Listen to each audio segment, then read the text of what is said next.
ఉన్నతమైన నాయకత్వ స్థానంలో పనిచేసినటువంటి హుస్సేన్ అన్న వాళ్ళ జ్ఞాపకాన్ని మనం ముందుంచి మనకు కర్తవ్య బోధన చేశారు.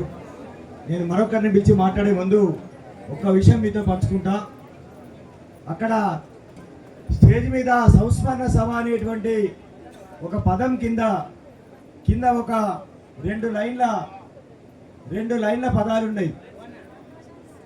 అది ఎవరు చెప్పారంటే మా అన్న సారన్న, అంటే ఆజాద్.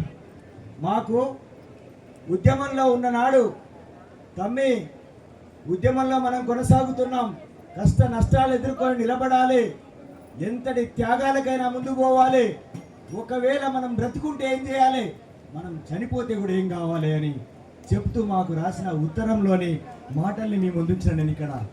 బతికుంటే విప్లవాల పంటలు పండిద్దాం, అమరులమైతే ప్రజా ఉద్యమాలకు ఎరువుగా మారదామని.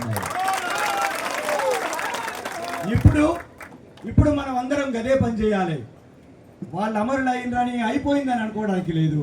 వాళ్ళు అమరులై మళ్ళీ చెప్తున్నారు మనకు, బతుకుంటే విప్లవాల పంటలు పండించడానికి ఎంతైతే మనం త్యాగం చేసినామో, చనిపోతే కూడా మన శవము అది మట్టి అయితే కూడా, అది బూర్తి అయితే కూడా మళ్ళీ జరిగే ప్రజా పోరాటాలకు అది ఎరువుగా మారుతామంటున్నారు.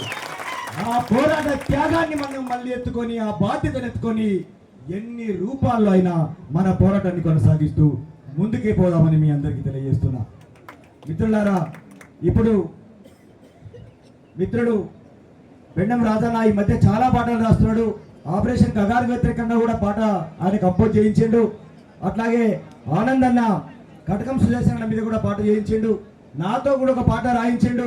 కానీ కొన్ని పరిస్థితుల వల్ల ఆ పాట, అంటే నాతో ఒక పాట పాడించిండు, స్టూడియోకి తీసుకెళ్ళి నాతో ఒక పాట పాడించిండు. కానీ కొన్ని పరిస్థితుల వల్ల మేము ఆ పాట రిలీజ్ చేయలేకపోయినాం. ఇప్పుడు మళ్ళీ కొత్తగా గణేష్ అన్న మీద ఇంకొక పాట కూడా రాసిండు. ఒక చరణం ఆయన వినిపిస్తాడు, దాని తర్వాత మళ్ళీ కంటిన్యూ చేద్దాం.